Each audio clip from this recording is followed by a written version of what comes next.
And maybe don't say it. Thanks. Well, we are so excited to have you here, Baktash. And I know we got to have a little bit of a conversation in the car earlier today, and I was so moved by your story as to how you kind of came to be a filmmaker, came to be involved in this process, and I would love if you would maybe share that with the audiences here. Sure. Yeah, first and foremost, I want to thank everybody for being here. Appreciate your time and I appreciate your interest. Yeah. It's my first time to Columbia, Missouri, so I'm really excited. I'm excited to speak with everybody and kind of share my story and hear yours as well. So yeah, in regards to frame by frame, I was a translator in Afghanistan for 3 years. I was a military interpreter actually, whereby I was working with the US military training the Afghan commandos, which are the special elite forces there, in terms of training and understanding how to better do their job, so to speak. Mm-hmm. And so I got really, really well versed in terms of interpreting and translating in country. Yeah. And so when I first came back in 2013, I was in graduate school, and a friend of mine asked me if I wanted to work on a film project. And Having had no prior having experience. no prior experience whatsoever, my only skill set at that point was translating between 2 languages, in particular Farsi and English. Okay. And so I came back, and while I was in graduate school, a friend of mine knew that I did translations, and she asked me if I wanted to meet Mo Scarpelli and Alexandra Bombach, who were spearheading this effort, documentary film, frame by frame. Yeah. And so she made the introduction, and Mo and Alexandra told me about the project, and I was delighted to have the opportunity to participate. And so through the translation process, I got involved in production, fundraising, and other aspects of the film in terms of storytelling and understanding the film through a contextual Afghan lens. Okay. So that's how I got involved. To frame by frame. To Awesome. frame by frame, yeah. And so I think before we get into some of more of the technical questions about the logistics of being a translator on Sure. a documentary film, Sure. I'd also love to hear a little bit more about your connection with the Farsi language and a little bit about how you arrived to becoming a translator in the Sure. first place. Sure. So I was born in Kabul, Afghanistan, and I was born in 1981 when the Soviets invaded Afghanistan, and so my family fled.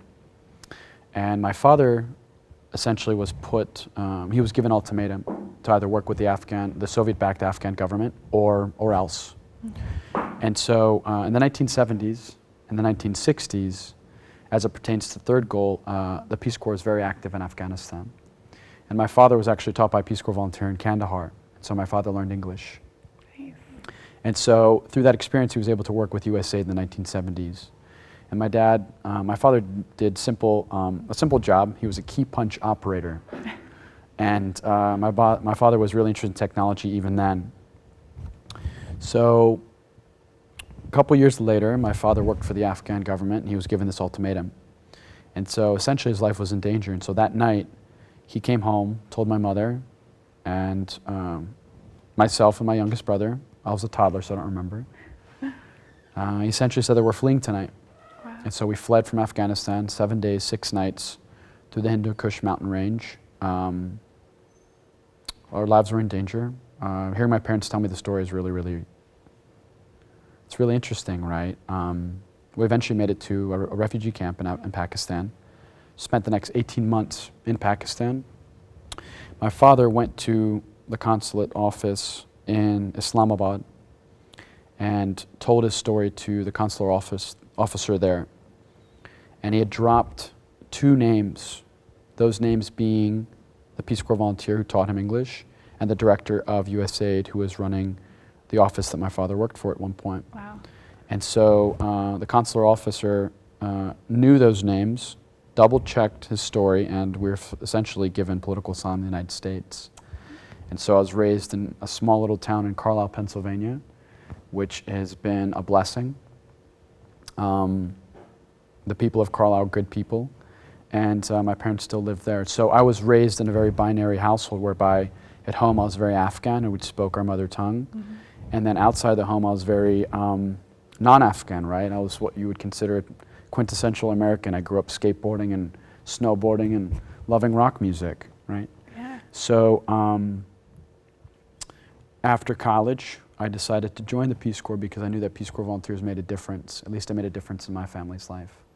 So after the Peace Corps, I spent a couple years in Washington, D.C. supporting the government. And then in 2010, January of, President Obama announced the surge in Afghanistan. And then at that point, I knew it was time for me to go back. Wow. And so I went back to Afghanistan and served with the understanding of what it means to live in a developing country, having a security clearance, and having the language skills to be able to essentially provide some value in this effort. Yeah. And so that's essentially how I got involved.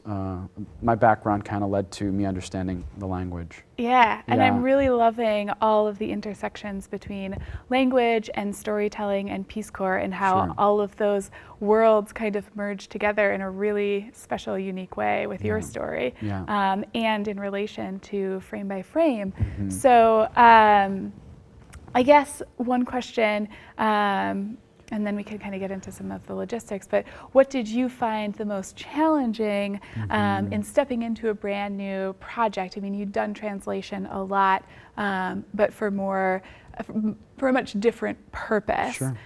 So what was some of the more challenging elements of stepping into a filmmaking process and navigating translation? Great question. So it's all about context and environment, right? So in the context of Afghanistan, I was transmitting messages to two parties, whether it be one person to another person or two groups of people, one group to another group, whether it be on the military base or in villages, right? So it was more high stress. Okay. And sometimes things needed to be translated whereby lives were on the line. So I had to be very, Yeah. very, very clear, crystal clear as to what I was conveying in a message. So Frame by Frame was much different in the sense that I could look over something over and over and over again and Sure. listen to it over and over and over again in order to make sure I understood what was going on. But in the context of being in Afghanistan, whereby there was, we were in conflict at times, I didn't have that luxury. So Afghanistan was a completely different animal, so to speak. And Frame by Frame was it was less stressful, Yeah. right? So I think that stress is really, really important in terms of like the first thoughts that come to your mind and the first things that you want to say because you just want to get it out there because of the adrenaline, the fight or flight mechanism that takes place. Yeah. Frame by Frame was done, although it was grueling at sometimes, it was done in a much more comfortable environment. What was the time frame for the shoot and the whole process? How long did it? Wonderful. So Frame by Frame is really, really great in the sense that the entire film was shot in country. Okay. All the footage was taken in country. The directors of the film, Alexandria and Mo, were able to use local translators to get the information that they needed.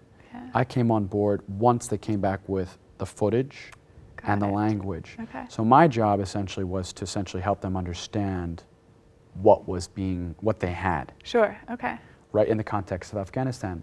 So if anybody speaks a foreign language,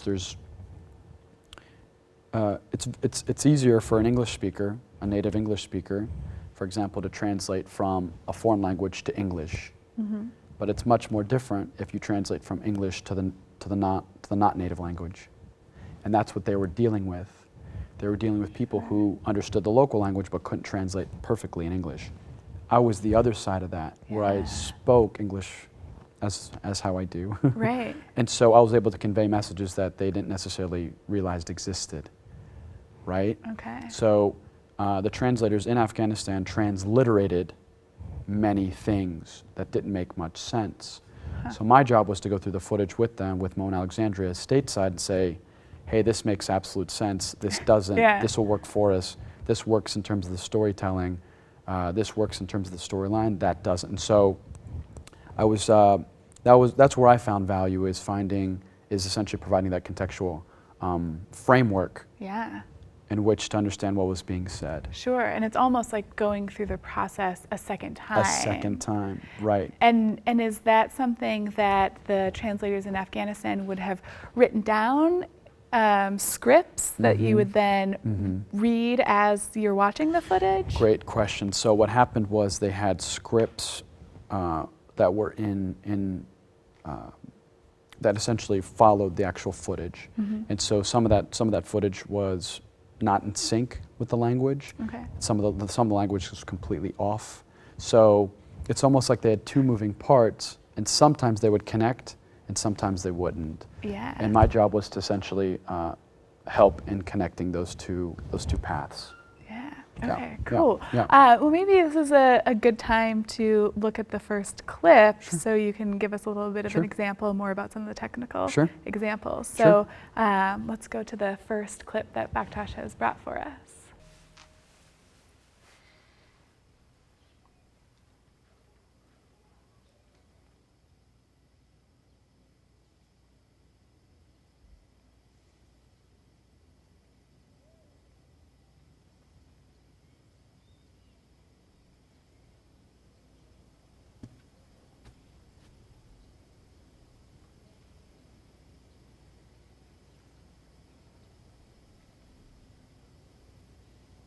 مثلا یک قطعه کار ساده نیست و چیزهایی که مثلا ما فعلا هر روز از پیشش چشم بسته تیر میشیم مثلا ایره یک کار ساده نیست و به این خاطر عکاسی میکنم. Yeah. So in this clip, it's really interesting because it's going to be difficult for me to kind of explain in Farsi, so I'll just kind of explain it in English, obviously. And so I think, so what happens is Wakil, one of the subjects of the film, he's describing his role and his passion for photography, correct? And so he talks about the things that he sees on a daily basis and how it's difficult to kind of pass by those things and not capture them for the rest of the world to see. And he talks about the sentiment that he feels when he's doing this. And he says it in Farsi, whereby he talks about, he refers to a body part but refers to the skin of his body and how it makes certain parts of his skin feel. But in English, we would translate that to things that speak to my heart or things that I feel deep down in my heart, right? So if you were to transliterate it, it wouldn't make much sense in the English context, the English language. It wouldn't make much sense at all. In fact, it'd be kind of humorous. So the point that I'm trying to make is there's a very big difference between transliterating and interpreting. We have to know the difference. Anybody who speaks a foreign language will understand that difference. Interpreting, which is essentially my skill set, is understanding the sentiment behind what's being said, right? Yeah. And so in this film, it comes up very often. People who speak Farsi and who are Afghan who watch this film love it. And they love it for the reasons because these people are very, very emotional about what they say. Yeah.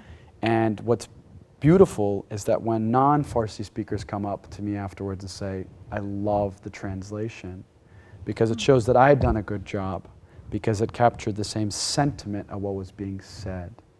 And so that's what the first clip kind of illustrates. Yeah. Yeah. So is that something that you found incredibly difficult to do, not necessarily being on the set, being able to talk to some of the subjects in the film? And you were so far removed from that process and trying to gather everything from just what you were seeing? Right, so I think that's a great question. So it's very difficult if you don't understand the framework in which you're working from, right? So luckily I'd spent 3 years in Afghanistan. Right. Luckily I'd seen the country, and not just Kabul. I had seen other parts of the country. I'd seen various provinces. I'd seen the countryside. I'd spoken to so many people. And so I understood not just the language, but all the idioms, all the nuances that exist in language when it comes to tones and inflections, like those technical aspects. It's one thing to speak a language. It's a completely different thing to translate and interpret a language. I'm sure there are many people, many viewers and listeners that understand that sentiment. Sure. Right? There's a difference between knowing Spanish and knowing English and speaking Spanish to your mother and then speaking English to your friends. Yeah. But then when you have to translate, it's a completely different skill set. It's a completely different way of understanding language.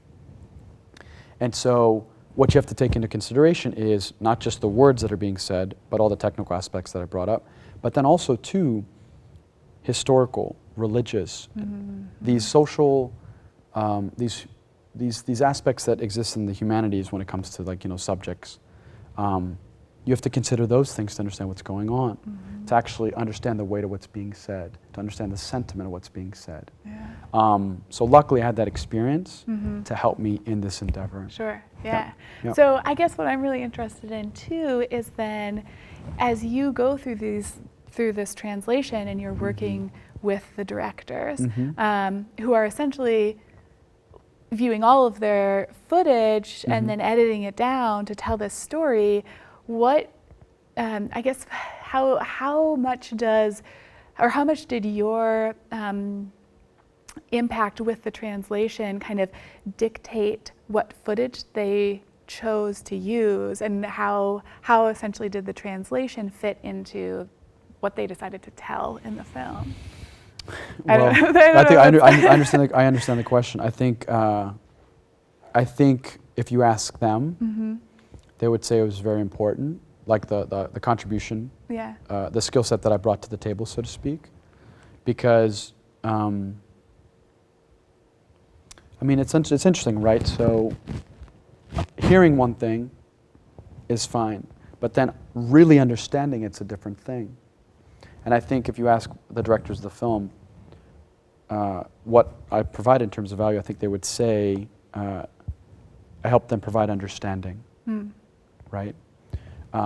Sure, you can understand certain things when you just watch through the footage, but it's completely different when you know a sentiment behind what's being said. So through this process, there were some things that they wanted to keep, but after consulting on that footage, they didn't. Really? So just because it wasn't what they thought they understood, Yeah. right?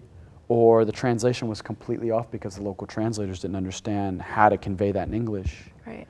So it was almost as though I was a filter for what they could use and what they couldn't use when it came to the local dialect. Yeah. Yeah. Yeah. Did you ever at any point show the translation to the subjects and get feedback from them? You know what? We didn't have that luxury. Yeah. But that said, when the subjects of the film came to the United States all Really? Okay. as a group, and we went on a film tour last May. Nice. And the first time that we saw the film was in Seattle, together as a team. So it was the directors, the subjects of the film, and myself. Wow. And the subjects of the film were moved by the entire production. They loved it. And the subjects of the film that knew English came up to me afterwards and thanked me for the job and the contribution that I had made. So I didn't have a check on my work until the final product was finished. Yeah. So, so I think that answers your question. Yeah, no, Yeah. certainly. Yeah, I didn't have one, That's yeah. really incredible. Yeah. That's awesome. Yeah. I guess, did you ever, was there ever any point in the, because there are a couple of really tense moments in the film. Did you yourself ever have any difficulty with specifics, trying to convey that message, needing to reference other experiences? Yeah, so let's take the English language. I speak English, you speak English, but if you go to different parts of the United States, there's some words that we don't understand. Like if I go to New Orleans right now, I'm sure it would take a minute to kind of figure out exactly what was being said. Or if you go to, I'm from Washington, D.C., so if you go to different neighborhoods in Washington, D.C., I may not understand how to decode what somebody's saying to me, although we're both speaking English. Yeah. The same thing can be said in Afghanistan. So the film takes place in country, but it takes place in Kabul, Panjshir, and Herat. And these three different places have different accents and different vocab and vernacular which they use. luckily my mother's from Kabul, so I knew exactly what was being said with the Kabul accents. Yeah. And I'd spent time in Panjshir, so I knew that. Herat is a little difficult. It's the most western city in Afghanistan, and they have their own accent, Okay. right? And so there are some clips whereby I just didn't understand the slang. Mm-hmm. I just didn't understand. Yeah. So I had to seek outside resources. So I'd call my friends who were from Herat Yeah. and have them explain it to me Okay. in our language, in Kabuli, so I could understand it, and then we would translate it to then I would translate it to English. Yeah. So that was difficult sometimes. Mm-hmm. Also, too, growing up, I spoke what I like to call kitchen Farsi, Okay. which means I knew Farsi as it pertains to what's being spoken at home. Meaning, I could speak to you about potatoes. Sure. I could speak to you about, like, vacuuming. I could speak to you about Chores. relationships and things of that nature. Yeah. What I couldn't speak to you about was socioeconomic levels and disparities amongst one community versus another, or military terms. And so going to Afghanistan really, really boosted my vocab. Yeah. It boosted my vocab when it came to practical things that I'd use on a daily basis, when it came to the military, when it came to village life, when it came to farming, when it came to the drug trade, right? Things that exist in Afghanistan right now. But what I didn't know was academic Farsi. And one of the subjects of the film, who you will see in a clip soon to come, Najibullah speaks in very academic terms. So when he would speak, I'd have to refer to my parents, at least my father, about the things that he had said. So again, going to outside resources, because I only was exposed to a certain type of Farsi, whether it be in the United States in my kitchen or in a camp in Afghanistan. Sure. And so, yeah, those things I had learned along the way. Okay. Yeah. Great. Yeah. And so the second clip that you have is a little bit more about your personal connection. Right. So maybe we can watch it Yeah. and then we'll unpack that thought. Great. Yeah. Excellent. Cool. So let's go to the second clip.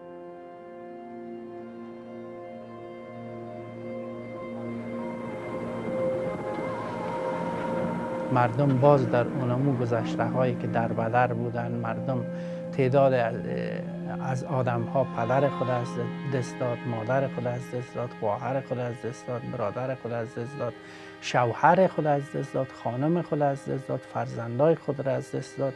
بنان خیلی هراس و ترس به این داره که اونمونطور یک حادثه دوباره تکرار نشه.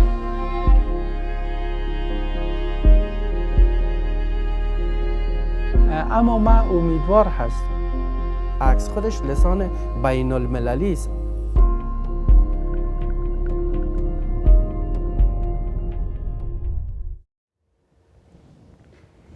Yeah, so that clip that you just saw was of Najibullah, one of the subjects of the film.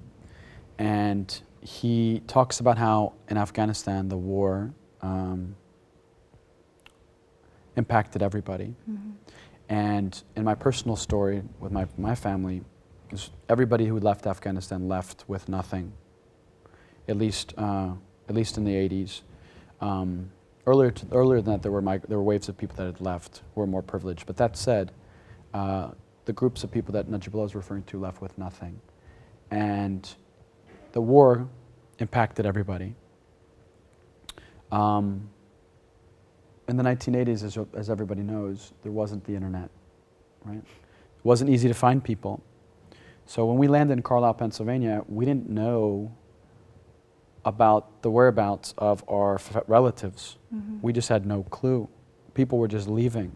People literally just fled.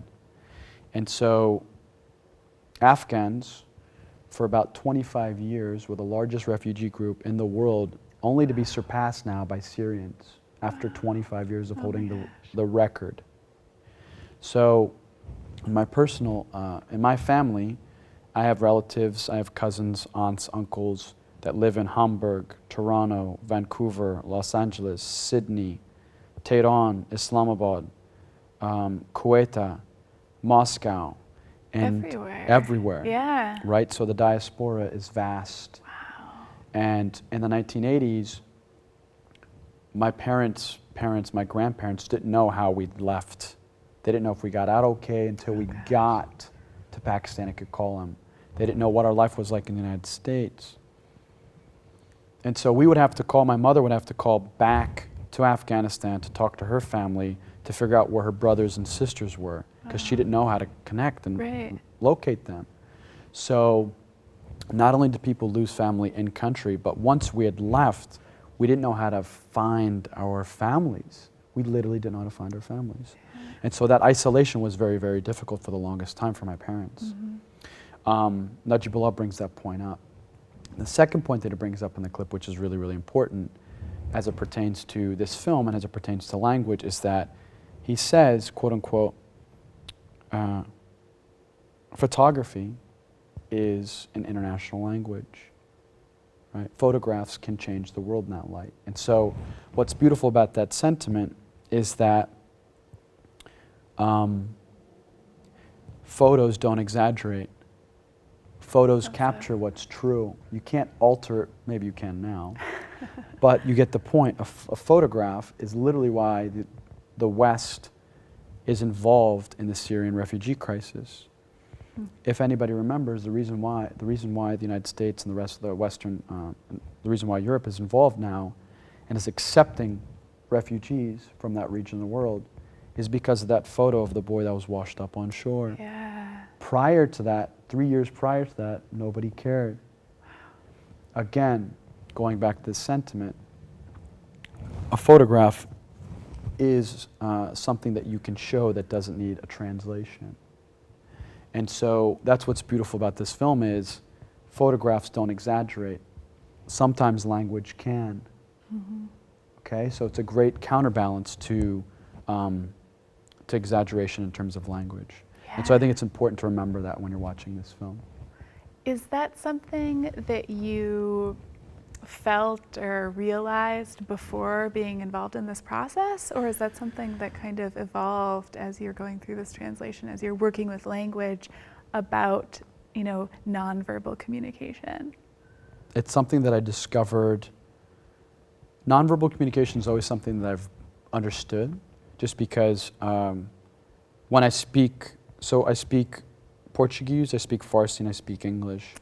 And different attitudes come out when I speak a certain language. I think it's true for everybody. Right? Different attitudes come out when you say a certain word, or you have different understandings of words. You have different, because words have different weights, hold different weight based on the language they're said in. And so I always understood that, right? And I'm also animated when I speak anyway, so it works for me.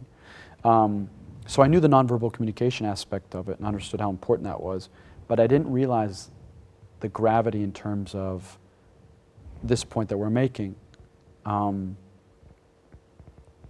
photographs really are that powerful, right? And going through this process of being part of this film, the subjects of the film made me realize that. And just being exposed to photographs now and seeing them in a different light, seeing them with this framework, has made me realize that. You know, photographers, like journalists, their purpose is to capture the truth. That's what motivates them. That's what they want more than anything. They want to share a story that can't be said or shared by the person living it. Right. That's the purpose, right? And so I had always known that in the back of my mind, but this film and the subjects of this film have brought it to the forefront for me in terms of understanding that perspective. And that's really noble. Yeah, and I know too that you shared a little bit earlier how this film itself has kind of made connections between your family and some really integral relationships that your family members have made. Maybe you want to Sure. So I'd mentioned earlier that my father was taught by a Peace Corps volunteer, Craig Schultz. And through this film, I screened this film. I was at a film festival in Brattleboro, Vermont, which is a beautiful state. A gentleman comes up to me after the screening of the film, and he's crying. His name's Len. Len comes up to me and he starts crying, and he says to me, "I just want to thank you for making this film." And I said, I appreciate your comment. Why are you crying? Is everything okay? And he said, I was a Peace Corps volunteer in Afghanistan in the 1960s. And the Afghanistan that I know is demonstrated, is showed in this film. It's made me remember how wonderful a place it can be. And I said, you were a Peace Corps volunteer in Afghanistan? I said, yeah. I said, my dad was taught by a Peace Corps volunteer. He's like, where? He's like, well, my dad's from Kandahar. He's like, I served in Kandahar. I was like, well, do you happen to know a guy by the name of Craig? He said, yeah, I served with them. I said, is Craig, I asked because it was the 1960s, I said, is Craig still alive? He said, he actually is. He lives in Minneapolis. I said, can you call him? And he said he would, and he did. And so through Len and through this film, I was able to get in touch with the Peace Corps volunteer that taught my dad, who actually went to go see the film in Minneapolis, and who plans on coming to Washington, D.C. to see my dad again after all these years, and to have a little chat. Yeah. Yeah. That's, That'd be great. that's just such an incredible journey. Yeah. For so many people to have gone through, Yeah. and to be connected in such interesting ways, not only through Peace Corps, but through this idea of storytelling and through this idea of bringing cultures together, and through languages and through that mix. I mean, it's just, it blows me away. I think especially for me and you know, I think all the other folks on the Third Gulf Film Fest, you know, that's something that we just aspire to in so many ways, is to find those connections and pull out those stories that Peace Corps volunteers have, and this is just such an incredible example. Yeah, it's beautiful, right? So people ask me if I'd made a difference in Mozambique when I'd served. And the response that I tell them is, we shall see. Yeah. Because of this experience that I had with Frame by Frame and my father. That's incredible. Yeah. So I want to transition just a little bit, because I know you also worked as an associate producer on the film. And I imagine that's a very different role than a translator. So how did you, you know, what role did you take on, or how did you develop that kind of role? And then what's it like balancing those two roles? Right, so it's interesting, right? So the ultimate goal for the team at Frame by Frame was to make this film. So people ended up putting on multiple hats in order to achieve that goal. Because we all believed in the cause. We believed in the message of the film. Yeah. And so I speak a language, sure, and I can help in that light, but I can also help in other ways. And so what I was able to do was I helped in terms of, sure, the language, the storytelling, and then I also helped with a lot of fundraising too. Okay. So what's beautiful about Frame by Frame is the film started with one simple question. What else is happening in Afghanistan that's not being shown on television? What's not being captured on CNN, Fox, Al Jazeera, and these main media outlets that we watch every day? And so through a Kickstarter campaign, we were able to raise funds for the film. Through that, we were able to start the production of the film. Nice.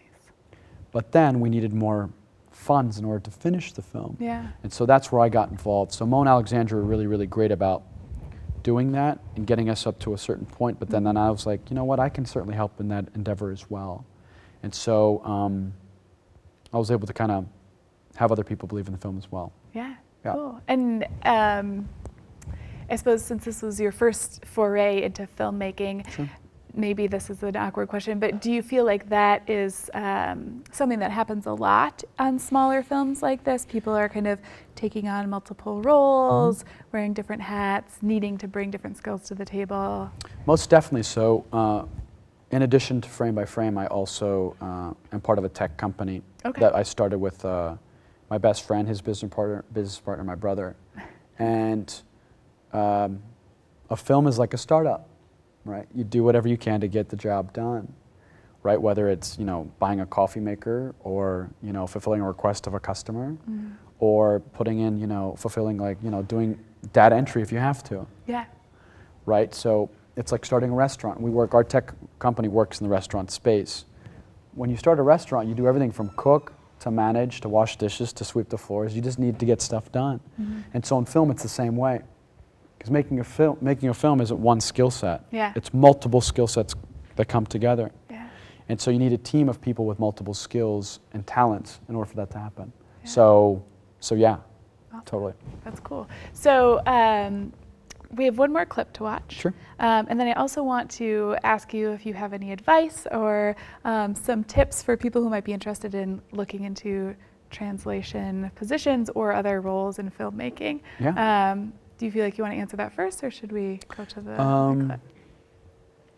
Let's answer that first since we Okay. asked. Yeah. So, I mean, it's kind of evident that my role in this film with Frame by Frame is a matter of happenstance, Yeah. right? It was just a matter of, you have a skill set, we'd love to incorporate your skill set into our film. And then through that process, I was able to provide more and be part of this greater production, which has led to not only, I believe, a beautiful film, but beautiful relationships, Mm-hmm. right? I love the Frame by Frame family, the subjects of the film and the people behind the actual camera. So for those people who are aspiring to do something like create a film like Frame by Frame, the one thing I say is do it. Do 2 things, 3 things.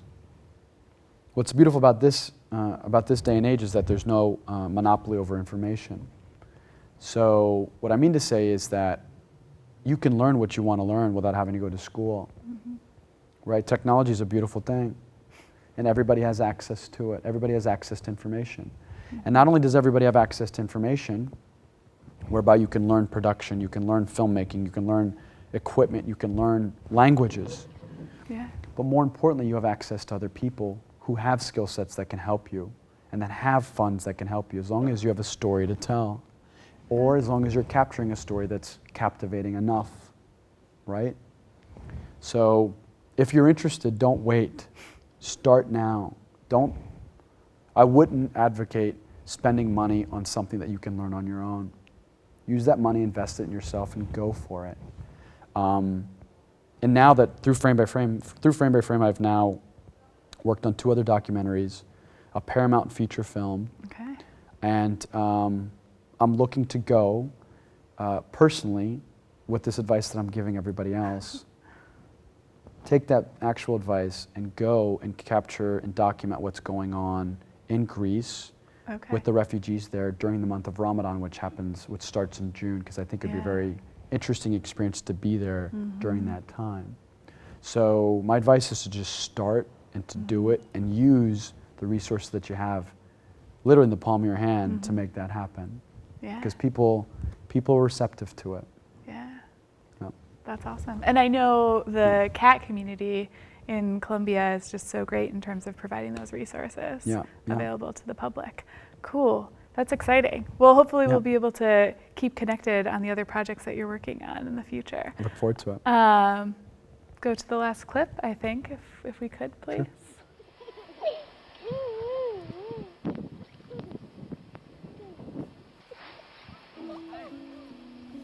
البته وظیفه یک فوتو ژورنالیست ای هست در هر شرایطی که عکس میگیره باید امراش احساس باشه.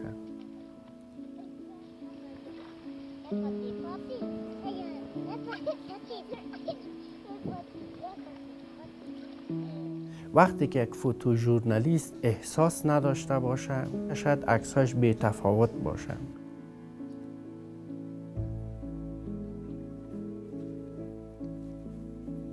وقتی که یک فوتو ژورنالیست احساس داشته باشه از عمق دل سر یک سوژه بتونه کار کنه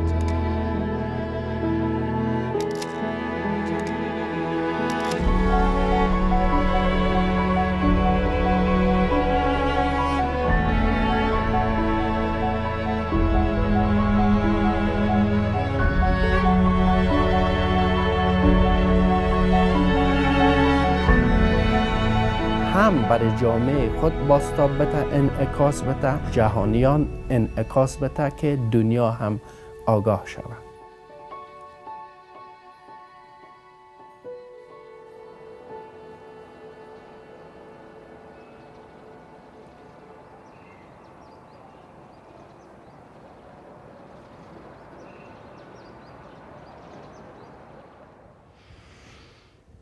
Yeah. It's really special. So this clip's really, really great in many ways, but I think it's really, really important, the message that Najibullah makes here. If a photojournalist wants to be a great photojournalist, he has to have empathy for his subjects, right? Because only with that understanding can you actually capture the sentiment, the feelings that they have. Mm-hmm. And how I'd like to bring this back to at least my role in this film is that language is the same way. In order to really understand what somebody's saying, you really have to empathize with where they're coming from. It's not just words anymore. It's an experience that you're translating. It's an experience that you're transmitting to the next person. And sometimes you don't need words for it, but sometimes words help you understand more. And so when I interpret and when I translate, I try to have the utmost empathy for the person I'm translating for, so I can literally understand what's going on and convey a more accurate understanding of a more accurate experience of what they're feeling. Mm-hmm. So that's the biggest takeaway from this film is that anybody who's performing art whereby you're expressing yourself, and in particular where you're expressing other people's stories, right? If you don't have empathy, you're not going to be as good at your job, and you're not going to be able to convey the most accurate experience. Yeah. Yeah. Yeah, that's incredible. Thank you for sharing. Thank you. I think just with the couple of minutes that we have left, I'd like to open it up to the audience. Perhaps there are some questions that people have. Sure. Yeah. Lindsay. I have a question. About translation. I pay attention to what has gone on with some of the local translators who've worked for the military in Afghanistan and that sort of thing. I'm curious as to so translation is like a sacred trust to a certain degree. Sure. Making this film in particular, I have not seen the film, I'm looking forward to it, but was there a point where when you were working on cleaning up translation or sort of putting it into more clear English where you were like, should I do this like I know they meant it because it could be dicey like politically for this person? Or again, I don't know the content of the film, so maybe there wasn't ever an episode like that. In other words, you've got a big responsibility. Right, I think that's a very good point. As it relates to this film, sure, there's stuff that was said in terms of exposing people's identities and what that would mean for their security in country. So we would talk about that as a team. But in terms of it being political, then, a lot of the stuff we actually kind of stayed away from because we wanted to just humanize the experience. We wanted to show what the humanistic aspect of living in Afghanistan was like. So we didn't want to kind of bring politics into it too much. But I think to address your point, it is a sacred trust. But if you translate everything, sometimes it can lead to more conflict. And I know that because of my numerous experiences dealing with Afghans, the Afghan military and the US military. What we're doing is we're bringing two very different worlds together in a high-stress environment. So I saw my job, at least in Afghanistan, and even today, whether it be with my parents or others, if you can minimize that conflict by subtracting a word or adding a different word, then I do. Because I think that's probably the best way to kind of deal with things. And just my personal approach to that.